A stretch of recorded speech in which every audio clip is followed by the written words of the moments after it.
I still remember the morning of our anniversary as clearly as if it happened yesterday. The golden rays of the sun peeked through the curtains of our suburban home in North Carolina, filling the bedroom with a gentle warmth that made everything feel brighter, calmer, and full of possibilities.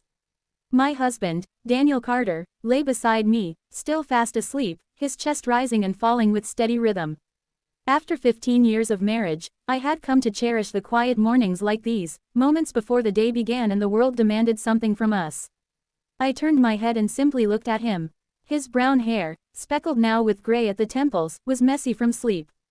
There were faint laugh lines around his eyes, lines I knew were carved by years of shared memories, laughter, and sometimes tears. I smiled to myself, feeling that mix of gratitude and disbelief. We had made it this far together. We had survived job losses, bills that nearly crushed us, the overwhelming chaos of raising 2 children, and those nights when stress made us feel like strangers under the same roof. But here we were, stronger than ever. I had no idea what Daniel had planned for our anniversary, but I told myself not to expect too much. He was never the most romantic man in the traditional sense. He wasn't the type to buy a dozen roses or book a last-minute flight to Paris. But he was steady, dependable, and kind. He showed love in the way he fixed the leaky faucet, or how he picked up my favorite tea from the store without me asking. Love, in his world, was action. And honestly, I was fine with that. The kids had already left early for school, so the house was unusually quiet. I padded into the kitchen, still in my robe, and was surprised to see a folded note propped up against my coffee mug. I frowned a little, picked it up, and read the words scrawled in his handwriting. No coffee today. Meet me in the backyard. I couldn't help but laugh. My husband knew I needed coffee before anything else in the morning, so if he was trying to keep me away from it, it meant something unusual was happening. Curiosity sparked in my chest as I slipped on my slippers and opened the back door. The sight that met me was simple, yet overwhelming. There, on the wooden picnic table, was breakfast set for 2. Pancakes, scrambled eggs, orange juice, nothing fancy, but everything was warm, fresh, and clearly homemade. The plates were mismatched, and the syrup bottle still had sticky fingerprints on it, but it felt perfect. Daniel was standing beside the table, holding a single sunflower, my favorite flower. Happy anniversary, Kate, he said with a boyish grin that made him look younger than he was. I felt my eyes sting with sudden emotion. It wasn't extravagant or over the top, but it was thoughtful. He had woken up early, cooked, and set everything up before I was even awake. I walked over, took the sunflower, and hugged him tightly.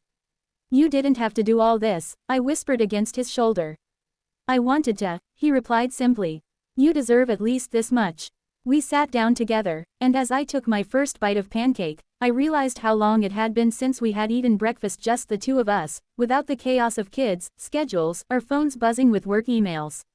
We talked about everything and nothing, our plans for the day, how quickly the kids were growing, the latest neighborhood gossip. It felt like we were dating again, in those early days when even the most ordinary conversations felt special. But what I didn't know then was that this was just the beginning. After breakfast, Daniel told me to get dressed but not to ask where we were going. He had that mischievous sparkle in his eye that always made me nervous but excited. I showered, put on a soft blue dress I knew he liked, and waited by the front door. When he came out, he was holding car keys and a picnic basket. Are we going on a picnic? I asked. Something like that, he said with a secretive smile. We drove for about an hour, passing through winding country roads lined with trees just beginning to turn into their autumn colors.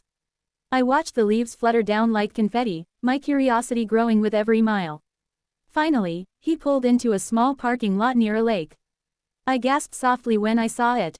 The lake was stunning, its surface shimmering under the sun, reflecting the fiery oranges and yellows of the trees surrounding it.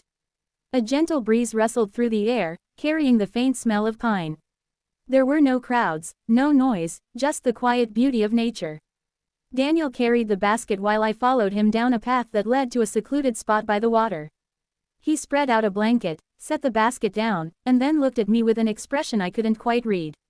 Before we eat, there's something I want to say, he began. His voice was softer now, serious. My heart started to pound. Kate, these 15 years haven't always been easy. I know I'm not perfect. I know there were times I could have done better, times when work distracted me, when I didn't say what I should have, or when I let stress get the best of me. But through it all, you stayed. You loved me even when I didn't deserve it. And I don't say this enough, but you're the reason I am who I am today. You're my best friend, my partner, my everything.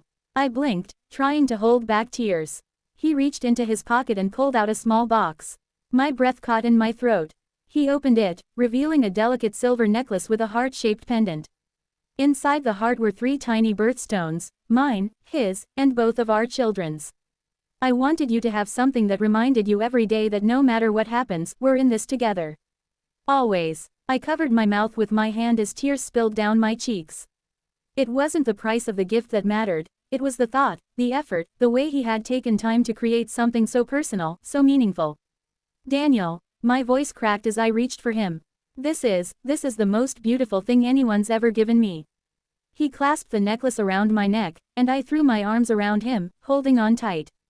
In that moment, sitting by the lake, wearing a necklace that symbolized our whole life together, I realized that love wasn't about fireworks or grand gestures. It was about the quiet consistency of showing up, day after day. It was about pancakes on a picnic table, sunflowers in the morning, and heartfelt words spoken with sincerity. What my husband did on our anniversary left me truly speechless, not because it was extravagant, but because it was real. It reminded me that the greatest gift you can give someone is not things, but love, time, and intention. And as we sat there, eating our picnic by the shimmering lake, I knew in my heart that no matter what challenges lay ahead, we would face them together. Always together.